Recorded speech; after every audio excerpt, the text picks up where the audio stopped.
The pass is back there now. He's that tough guy to pass. Bogash has passed the best in his career. He's trying it now. Elbow slows him down, and look at him use that elbow. And the rules say you can use the elbow if you do it right. And Anderson's doing it right. Bogash around the outside.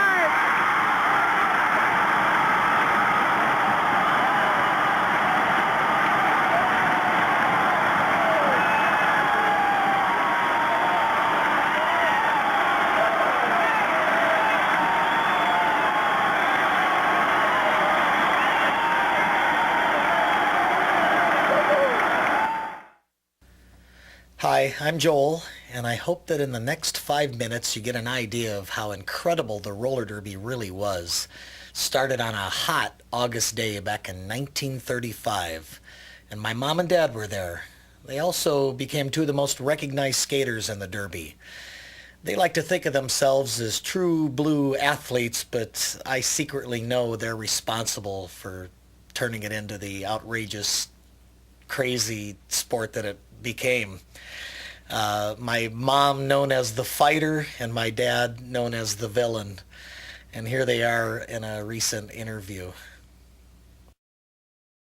You got married and... Oh, God. The only reason he wanted me is because he couldn't get me. We met going around and around, and we're still going around and around after 50-some years. 60. 60. Well, I said 50-some. Go ahead, tell me. Well, you got married, and then how soon before you start having a child? It's a good thing we were separated for the first 10 days because we didn't have it. It didn't get started till the next month. So I was married. We were married 10 months and 3 days, and I had my first child.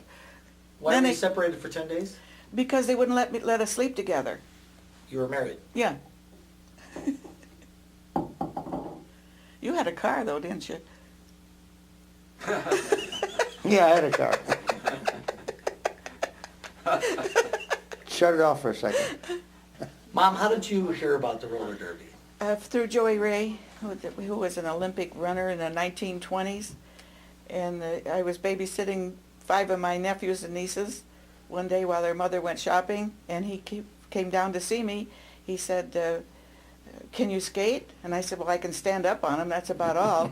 And he said, well, they're having this thing down in Chicago where if you get in, you'll be sponsored. You'll make $12.50 a week. And he said, come on, go with me. I'm going on Sunday. So, boy, I eagerly went because I had just graduated from high school, and I had been hunting for a job, and I would take the test at Sears Roebuck, and the next morning they'd call me when I'm out looking for a job, so I lost it. So I could have been with Sears Roebuck all these years, which is neither here nor there. And she wouldn't have had me, though. Yeah, and then my kids Look say, what you she wouldn't have had all of us Look either. what she would have missed.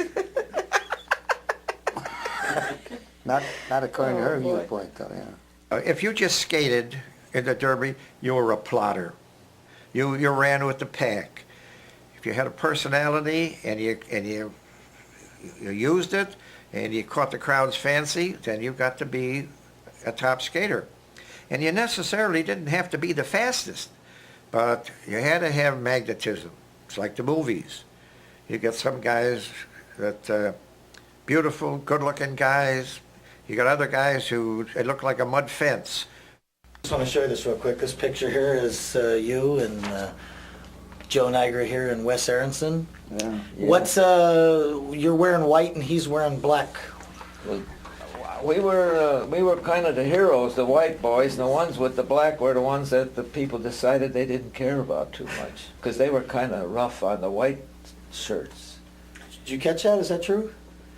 Well, Lordy. I was out there skating trying to make some money.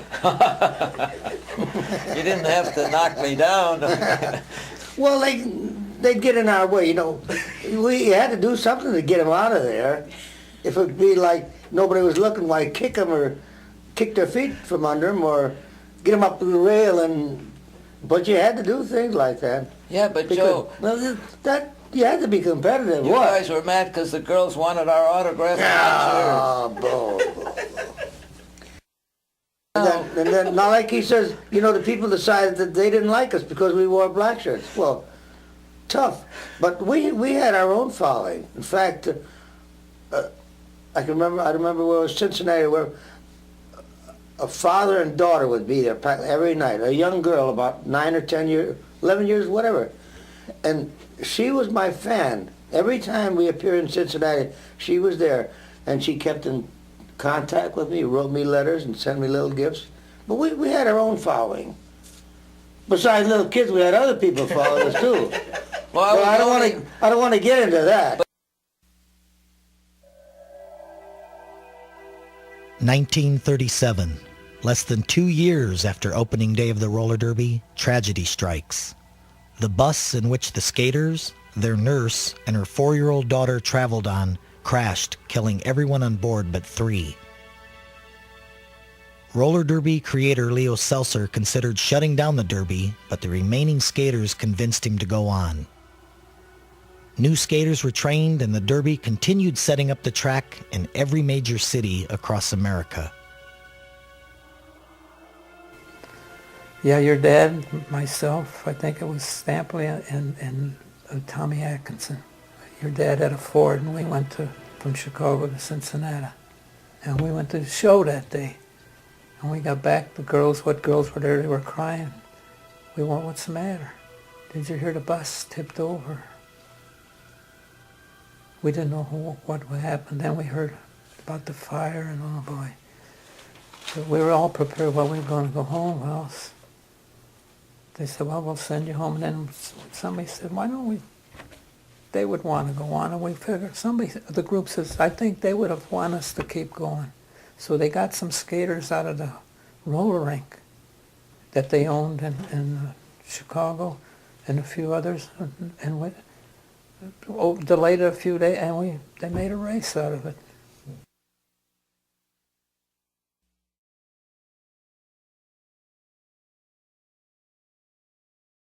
Then in 1958, they shut it down, and a television station was just coming on the air in San Francisco. So I called down. I said, you know, do you mind if I try and operate it? Because the skaters were there. And he said no. So I took a track and put it up in an old garage on East 14th Street in Oakland, put bleachers on one side, and that's where our first telecast came out of. And within a year, this wonderful thing, videotape, was invented by a man named Ginsberg at Ampex in Redwood City. And to really shorten a very long story, within 5 to 6 years, we were syndicating to 110 stations. And that was another funny thing. What? I was doing the shipping of the tapes from my dad's basement. My friend and I, we didn't know anything. I still can never get over the effect that we have had on so many people without really even knowing it, how we either help shape or reshape their lives, and the same thing coming back to us. The majority, and I mean the greatest majority, there's so much love that comes back from the people who skated. And it you know, we always were kind of a strange thing, a little bit different than football or basketball or almost anything. We were always available. Yeah. It took a very special woman to be in the roller derby. My mom was only 18 when she joined, but she already had incredible strength and stamina. What's the derby? You don't know what the roller derby is? No. Well, you might be a little younger, remember, but do you like to roller skate? Yeah. And what do you like about roller skating?